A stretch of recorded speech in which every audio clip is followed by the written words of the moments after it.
Olá, meus irmãos, a paz de nosso Senhor Jesus Cristo. Estamos aqui em mais uma aula do Seminário de Formação Católica. E a aula de hoje é a aula 93, o que é o homem? Nós vamos continuar aí essa temática sobre a teologia moral, né? No Catecismo da Igreja Católica, né, nós temos 4 partes. A parte um é sobre o creio, os 12 artigos da fé, o que nós devemos crer. A segunda parte é sobre os sacramentos, o que nós devemos celebrar. A terceira parte é os mandamentos, o que nós devemos viver. E a última parte, o Pai Nosso, o que devemos orar. Tá? Nós já conversamos muito aqui sobre oração, nós já conversamos aqui sobre os sacramentos e sobre o creio. Só está faltando sobre os mandamentos, a teologia moral. Apesar de eu já ter feito aí algumas aulas sobre os mandamentos, mas eu não me debrucei com mais detalhes sobre isso e nós vamos agora conversar sobre isso. Na última aula, aula 92, nós começamos esse assunto. O tema foi Vida Nova, né? Então agora é a segunda parte. O que é o homem, né? Aula 93. Então eu estou aqui com o Catecismo da Igreja Católica, parágrafo 1701, e ele diz o seguinte para nós: Cristo, que é o novo Adão, na mesma revelação do mistério do Pai e de seu amor, manifesta plenamente o homem ao próprio homem e lhe desvenda sua altíssima vocação.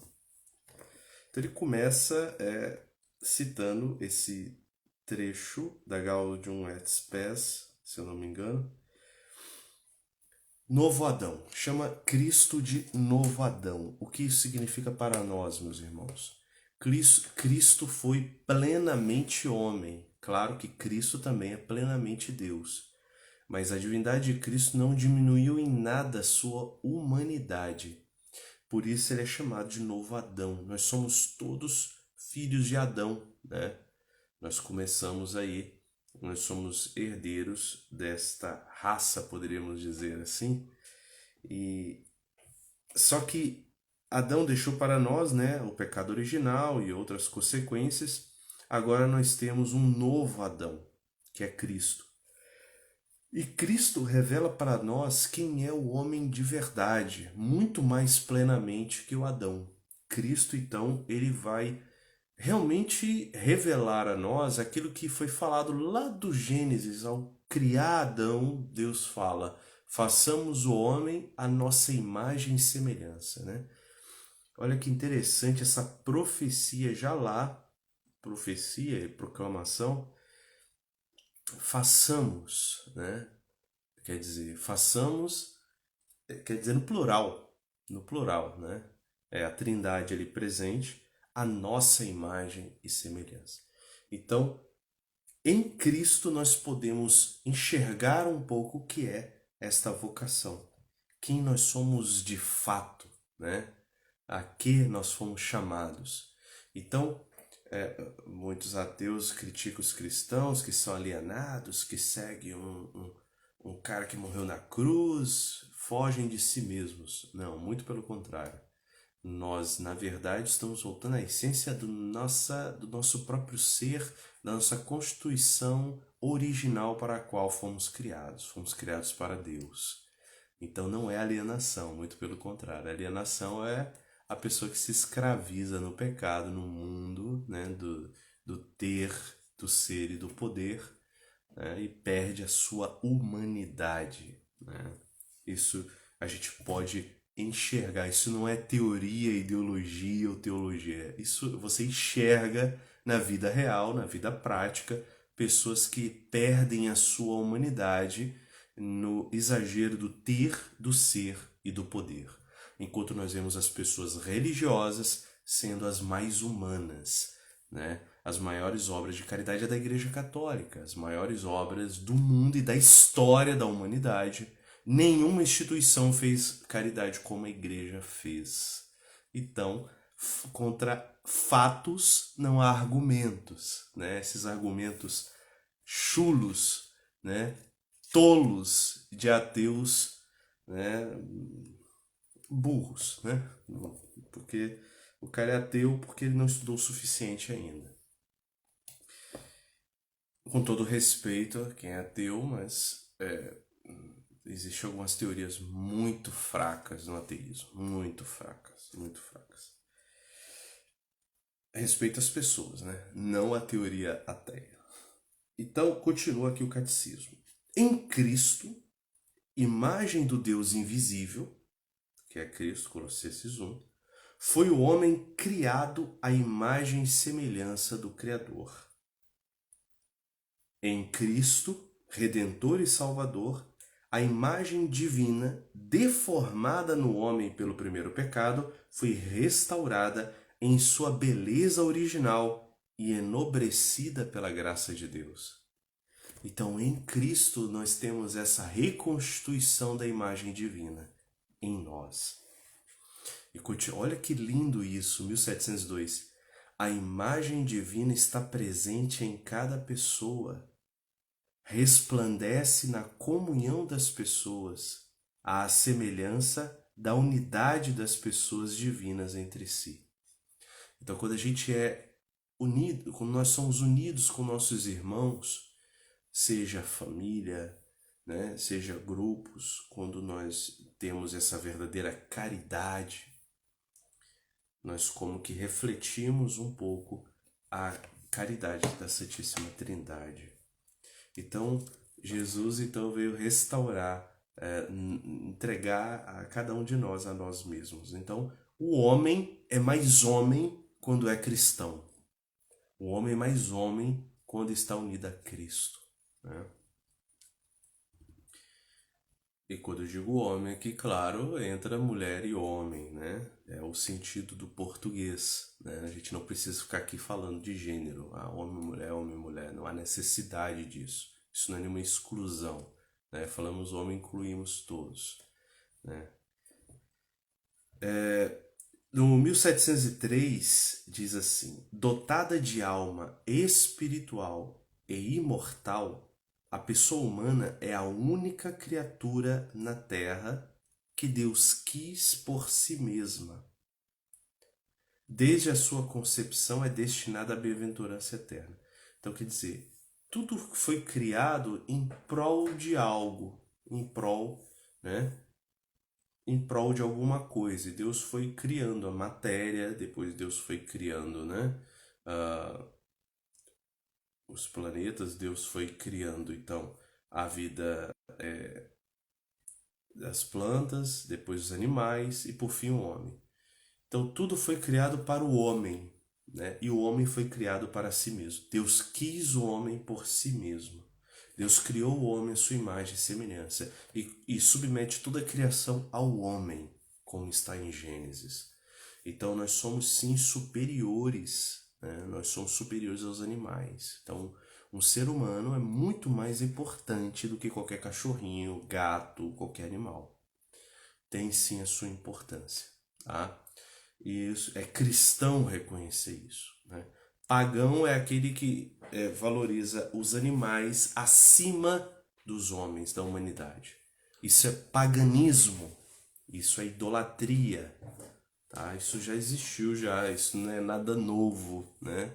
Que a nossa sociedade hoje está cultuando mais os animais. Nas nossas leis há mais direitos para os animais do que para os homens, né?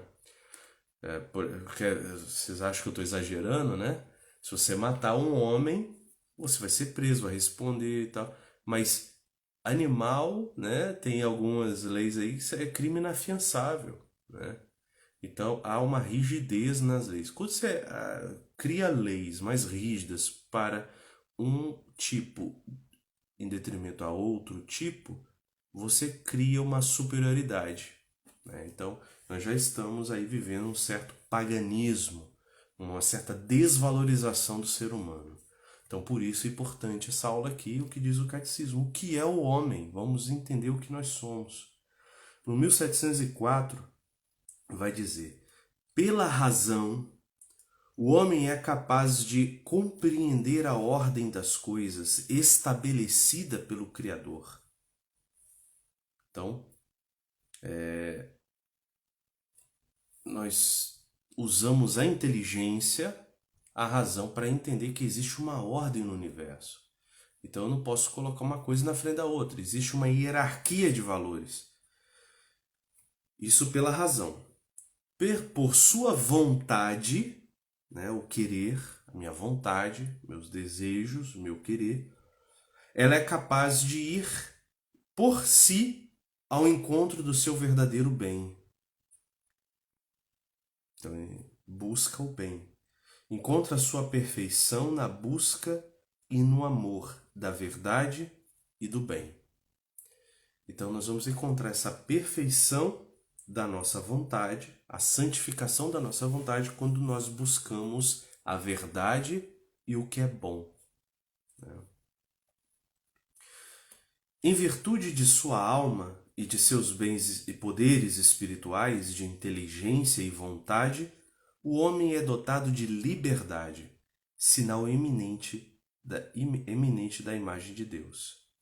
Então, nós temos uma alma, nós temos poderes espirituais de inteligência e vontade, isso está acima dos animais, isso está acima de toda a criação, né?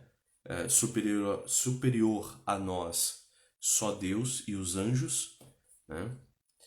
Então, nós dotados de liberdade e vontade, nós então temos, além de ser imagem de Deus por causa disso, nós temos liberdade. E isso nos faz parecidos com Deus. Deus nos criou livres. Livres até para dizer não para Deus. Olha que sério isso. Olha que grave isso. Né? Tal poder que nos foi dado. E maiores poderes, maiores responsabilidades. Né?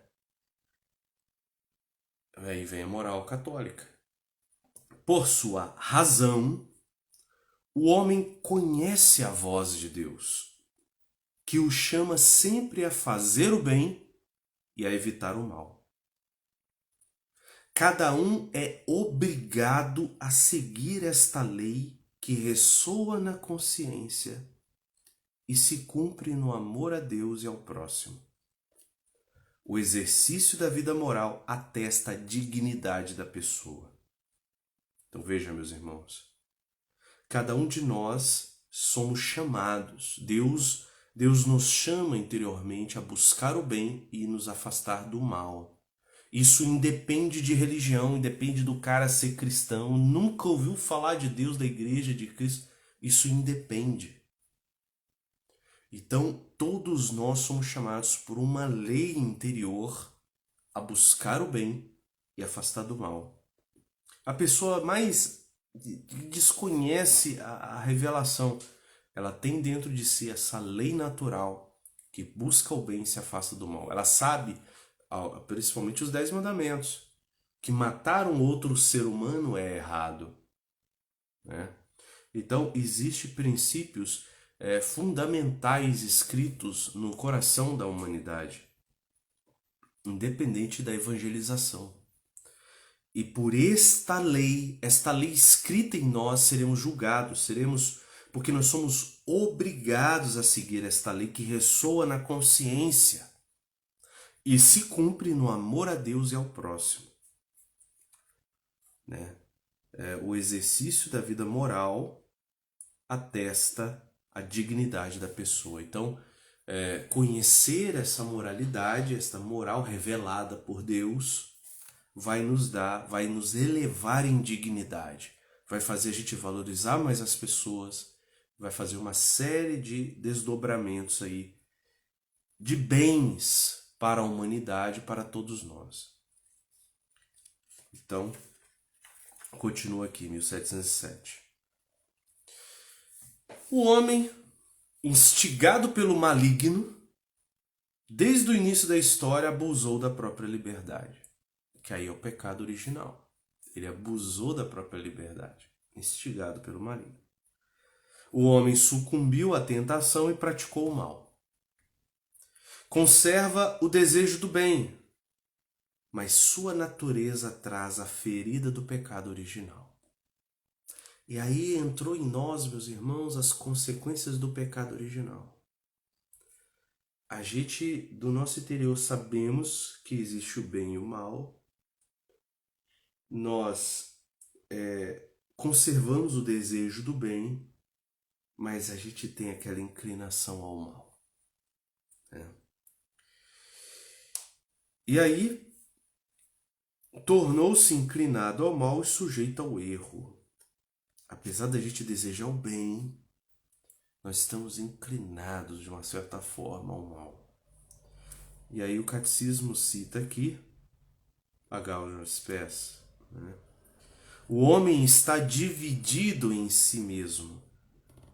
Por esta razão, toda a vida humana, individual e coletiva, apresenta-se como uma luta dramática entre o bem e o mal, entre a luz e as trevas.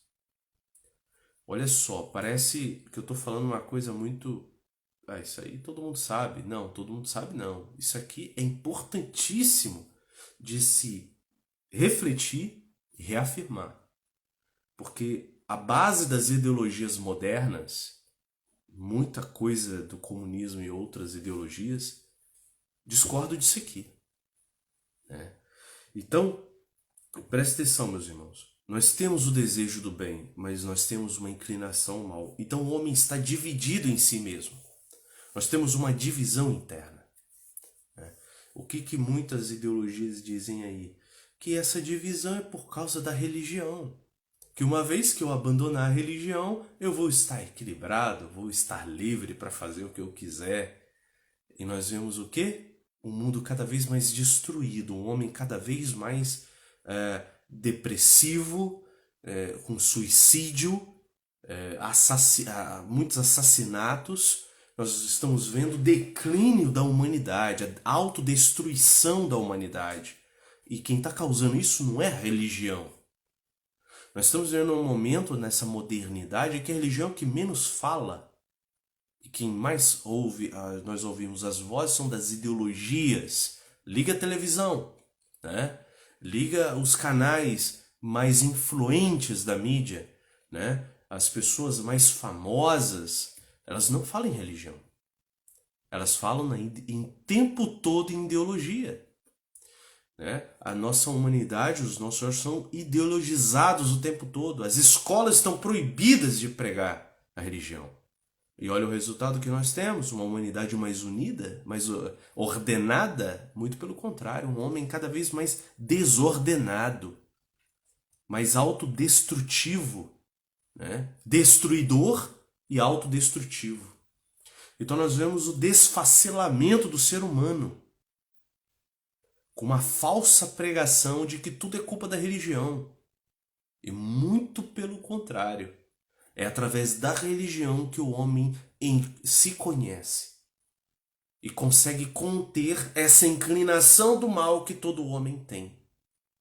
A religião vem como auxílio a isso. Né? Então, aqui é algo dramático que nós devemos estudar. Há uma divisão interna no homem, no ser humano. Né? Ele deseja o bem, mas ele faz o mal. O próprio apóstolo Paulo fala desse drama. Né? E aqui se encontra a luta entre o bem e o mal, entre a luz e as trevas. Ocorre dentro do ser humano. Olha que interessante. Essa batalha espiritual começa aqui. Começa aqui. Não nos ares. Tem nos ares. Mas começa aqui, aonde aqui a mim foi dada essa liberdade, esse poder sobre a criação, e esse homem que tem essa liberdade, esse poder, lembram que nós lemos anteriormente? É esse homem que está destruindo essa criação, ou construindo essa criação. Esse homem está dividido em si mesmo. E ele precisa se reordenar. Ele precisa encontrar o seu caminho. Ele precisa se reencontrar quem ele é. Só em Cristo podemos isso. Só Cristo revela o homem ao próprio homem. É isso que nós lemos, a primeira coisa que eu li quando nós começamos esse vídeo. Novo Adão, Cristo, em seu amor, manifesta plenamente o homem ao próprio homem e lhe desvenda sua altíssima vocação. É isso, meus irmãos. Olha que interessante. E aí continua o 1708. Pela paixão de Cristo, Jesus livrou-nos de Satanás e do pecado. Então, na paixão de Cristo há uma certa libertação desse drama. Cristo nos mereceu a vida nova no Espírito Santo. Pela paixão de Cristo, eu recebo agora um poder extra, uma graça extra, uma força sobrenatural que nós conversamos na aula anterior, vida nova.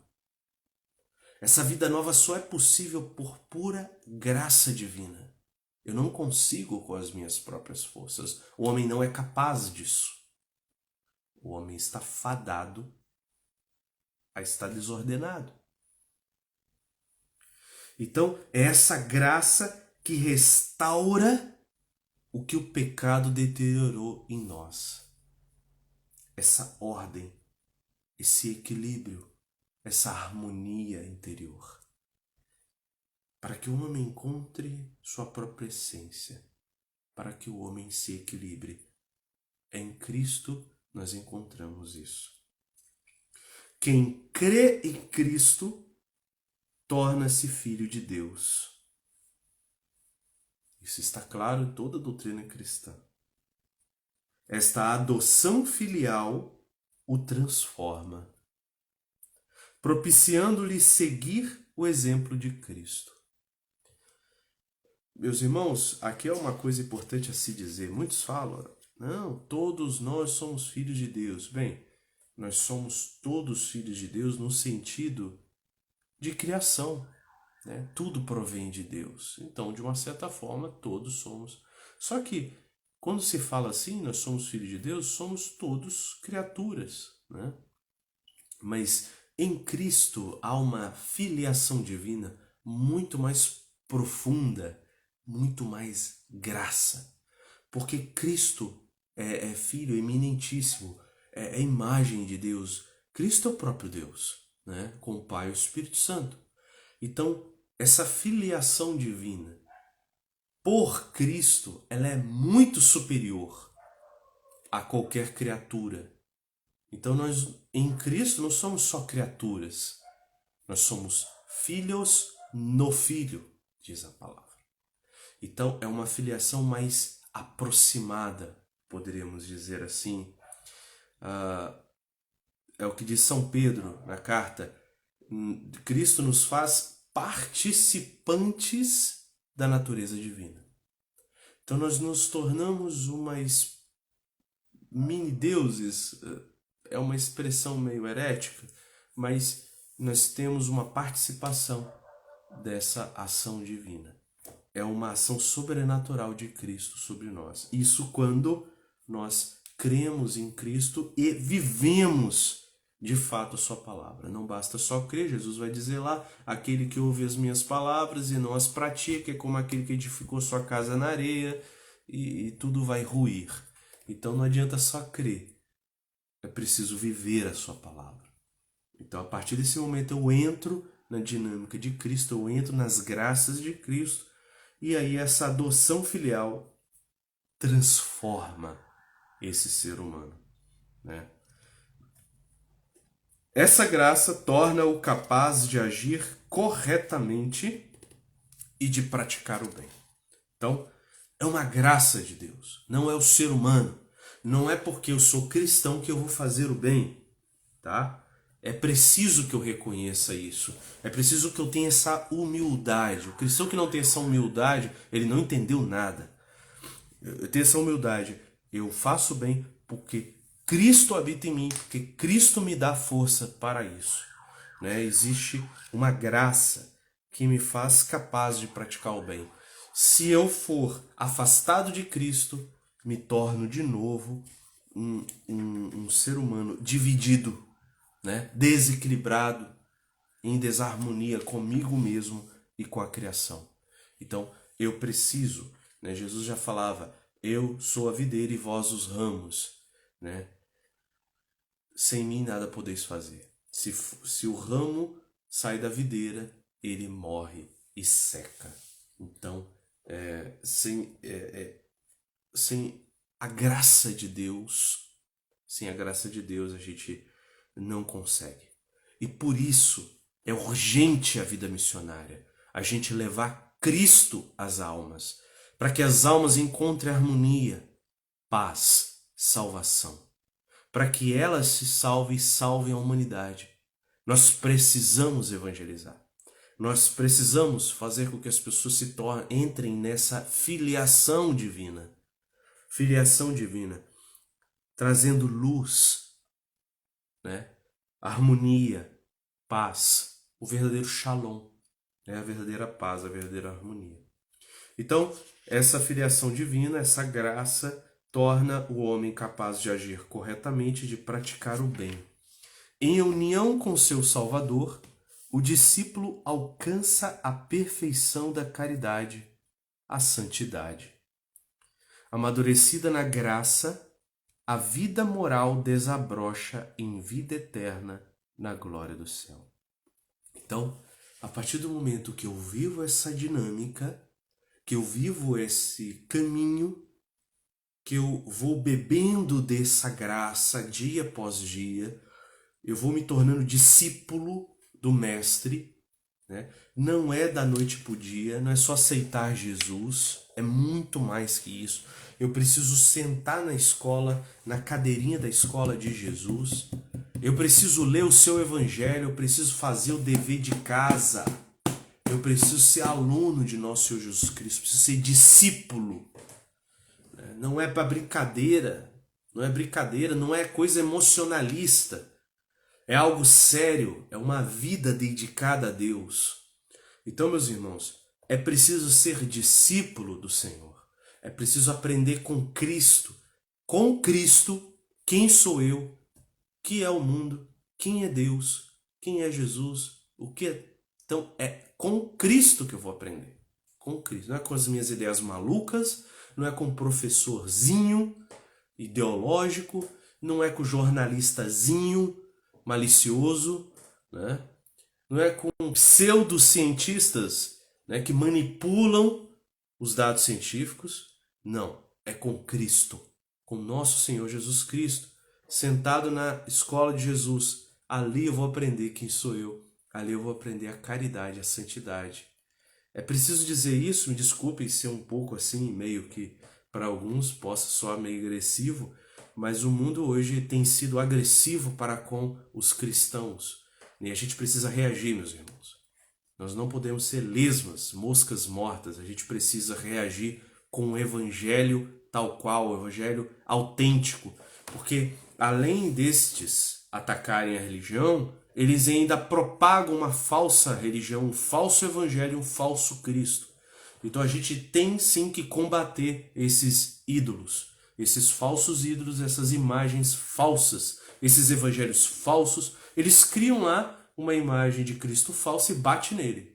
Ah, a igreja fez isso. A igreja também, né? Eles criam uma igreja maluca lá, da mente deles, e começa a bater. Aquela igreja que eles criam da cabeça deles, até eu sou contra aquela igreja, né? Só que não é a igreja católica, né? Eles criam um boneco e começam a bater no boneco. E acham que estão batendo na igreja, né? Criam um boneco de Cristo e batem no boneco. E acho que, enfim, essa loucura que virou. Um homem dividido em si mesmo só vai fazer isso, só vai fazer loucura em cima de loucura. Então, se a gente não tiver uma reação de dizer não a essa avalanche de desgraças, a gente tem que ser... a conversão é uma atitude radical. Radical quer dizer raiz. Eu preciso dizer não a um certo caminho e sim a outro caminho. Não ao mal e sim ao bem. Então, não tem como você querer seguir Cristo e seguir essa cambada aí. Não dá. Não dá. O discurso é totalmente contrário. Não tem como andar junto. Não tem como conciliar. Então você vai ali, convive, trata bem a todos, mas você sabe muito bem que ali existe um antro de mentira, de podridão, de perversão, que você precisa romper com isso e dizer não. Se você quer realmente conhecer o Evangelho do nosso Senhor Jesus Cristo, né? E ser discípulo. Ser discípulo. Então, meus irmãos, é aqui que nós vamos encontrar essa perfeição da caridade, né? Nas ideologias não há essa. Há uma certa propaganda, né? Eu tô rindo porque é igualzinho a propaganda do diabo quando ofereceu lá, né, o fruto proibido, né? Oh, como é belo aos olhos. E as ideologias hoje são pura propaganda do demônio, né? Mas no fim leva todos à morte. Então, meus irmãos, não é discurso que eu estou dizendo. Olha os frutos das ideologias. Pelos frutos se conhece a árvore. Olha os frutos do socialismo e do comunismo. Olha os frutos dessas ideologias torpes sendo ensinadas nas escolas. Olha o fruto. Olha o fruto.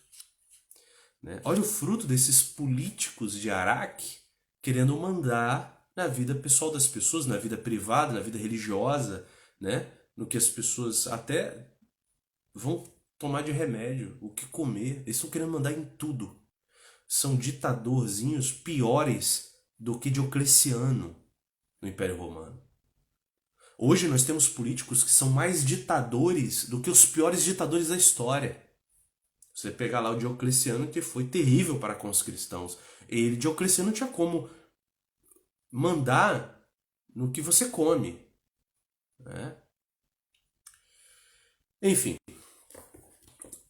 mas vamos voltar aqui. Eu tive que dar essa volta para que nós entendamos que a nossa situação que nós nos encontramos é grave. E para que a gente entre nessa dinâmica, a gente tem que dizer não a tudo isso. Porque senão não vai conseguir, meu irmão. Não vai conseguir. Você precisa sentar na escola de Jesus. E sentar na escola de Jesus, quando eu digo, é tudo aquilo que nós falamos nas aulas anteriores. É abraçar a vida de oração, fazer lexio divina, beber da palavra de Deus, viver uma vida cristã, os sacramentos. Só assim vai ter essa união com o seu Salvador. O discípulo alcança a perfeição da caridade e da santidade nesse caminho, que é um caminho que vai durar anos. Então é urgente que você mude de vida logo. Logo, porque o mais que você demorar, pior vai ser. Várias aparições de Nossa Senhora, a senhora fala, muitas pessoas vão deixar para se converter em cima da hora e não conseguirão, porque a conversão é um processo, não é da noite pro dia. Não é dizer não, agora eu me converti. Não. Eu preciso praticar, ter uma vida de santidade, absorvendo essa graça. Leva tempo para que realmente eu construa uma vida, um edifício de caridade, um edifício de santidade. Não é fácil. É muito suor, sangue, lágrimas, jejum, penitência, oração, estudo, meditação. Esse é o caminho. Esse sempre foi o caminho. Ninguém está aqui, eu não estou sendo rígido com você. Sempre foi assim.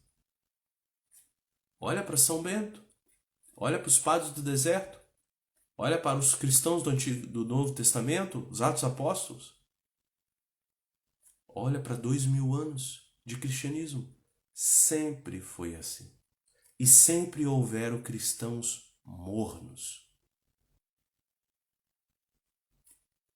Desde o Apocalipse, São João tinha os cristãos mornos. Os que não optavam pelo mal e nem pelo bem, queriam estar no meio. E o que diz São João? O morno Deus vomita. Deus prefere pegar até o mal e convertê-lo. Olha Santo Agostinho. Olha São Francisco de Assis. Olha a história desses homens. São Paulo, apóstolo. É preciso que nós restauremos em nós a dignidade humana, a verdade. A verdade que nós somos. A integridade da nossa personalidade, do nosso ser. Porque isso que as ideologias mais destruíram o que é o homem, sua dignidade. As pessoas estão se tornando zumbis que não têm inteligência, que não têm vontade, que se deixam dominar por líderes que vão dizer para eles o que eles têm que fazer, o que eles têm que pensar, o que eles têm que desejar. Isso é um crime gravíssimo contra a liberdade humana. Isso tira toda a dignidade do ser humano e transforma ele num animal domesticado. Isso é gravíssimo, meus irmãos. Isso é demoníaco. Só em Cristo nós somos libertos. Esse é o caminho. E essa última frase aqui desse capítulo é maravilhosa. Uma vez que você caminha e tem uma vida em Cristo, e essa vida é amadurecida na graça, a vida moral desabrocha em vida eterna na glória do céu. Então, amadurecidos nessa graça divina, essa vida de santidade amadurece na vida eterna, na glória celeste. Esse é o caminho do céu. Nos é dado de graça, mas só por Cristo. Jesus disse, eu sou o caminho, a verdade e a vida. Ninguém vai ao Pai senão por mim. Caminho, verdade e vida. Meus irmãos, abracemos essa vida moral. Peçamos ao Senhor a graça de nós sermos fiéis. Fiéis principalmente na vida de oração, que vai nos manter unidos a esta videira. E ali na oração o Senhor vai me exortando e me corrigindo das minhas atitudes erradas. E ali eu recebo a graça de poder ser um cristão de fato. Isso é seríssimo e urgente. Que nós resgatemos o que é o homem e voltemos à nossa essência. Louvado seja nosso Senhor Jesus Cristo, para sempre seja louvado. Deus te abençoe.